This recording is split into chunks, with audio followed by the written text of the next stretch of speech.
कोयला घोटाले पर अब बीजेपी का दांव उल्टा पड़ता दिख रहा है। वो इस विषय पर संसद में चर्चा से पहले पीएम का इस्तीफा चाहती है, लेकिन सेनापति सोनिया गांधी के आदेश के बाद सरकार ने अब आक्रामक रुख अख्तियार कर लिया है और बीजेपी को यह कहकर चर्चा के लिए ललकारा है कि अगर चर्चा हुई तो बीजेपी बेनकाब हो जाएगी। ऐसे में सरकार की ललकार से बीजेपी पर भी सवाल उठने लगे हैं। आज की इस अहम खबर पर बात करने के लिए हमारे साथ हैं वरिष्ठ पत्रकार केजी सुरेश।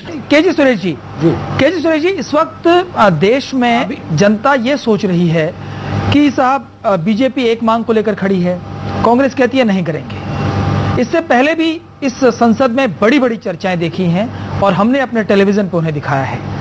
मैं आपसे जानना चाहूंगा कि पिछली चर्चाओं के संदर्भ को देखते हुए आज अगर फिर से एक बार संसद में चर्चा होती है तो क्या दोषियों को सजा मिलने की संभावना बढ़ेगी या नहीं?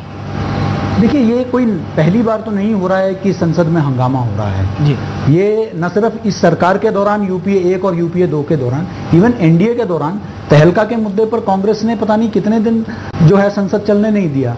आए दिन पिछले 20 वर्षों से अयोध्या के मुद्दे पर आज भी 6 दिसंबर को जो है संसद चलने नहीं दिया जाता है। तो ये एक संसद का एक बन गया है कि विपक्ष की तरफ से और जो सत्ता पक्ष की तरफ से जो भी है ये लगातार रहा है। और ऐसा भी हुआ है, देखिए, कि जब तक संसद में हंगामा नहीं होता तब तक पिछली बार जो जेपीसी था वो जेपीसी सरकार तो तब भी बगैर हंगामा किए भी मान सकती थी। जब तक पूरा सेशन खत्म नहीं हुआ बहिष्कार किए हुए तब तक आपने जेपीसी को माना नहीं जी। यहाँ पर दूसरी बात हो रही है, एक मैसेज जी। साथ ही मैं आप जो कह रहे हैं मैं उस पर भी आना चाहता हूँ। आखिर जेपीसी का क्या नतीजा निकला? इतने जेपीसी अभी तक बने हैं, इसका अभी तक नतीजा क्या निकला?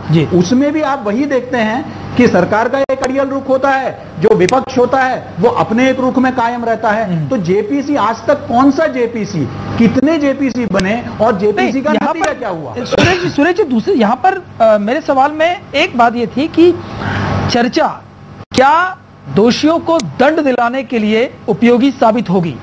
नहीं, देखिए, चर्चा इसमें दो राय नहीं कि चर्चा जरूरी है और इसमें भी कोई दो राय नहीं कि मुझे नहीं लगता कि बीजेपी किसी गलतफहमी में है कि प्रधानमंत्री इस्तीफा देंगे। ये तो प्रायोगिक भी नहीं है, संभव भी नहीं है। लेकिन बीजेपी का रणनीति बिल्कुल साफ है। एक, हमेशा कांग्रेस कहती रही है कि प्रधानमंत्री सबसे ईमानदार हैं। कहीं ना कहीं बीजेपी आक्रामक रूप से यह दिखाना चाहती है, क्योंकि यह मंत्रालय सीधे सीधे प्रधानमंत्री के नीचे था। तो कहीं ना कहीं प्रधानमंत्री को कॉर्नर करने का एक प्रयास है बीजेपी। ये महत्वपूर्ण बात कही आपने केजी सुरेश। ये प्योर पॉलिटिक्स हो रही है या इस देश में अगर कोई बड़ा घोटाला हुआ है तो उसके दोषियों को सजा दिलाने के लिए वाकई कोई आपको सीरियस दिख रहा है?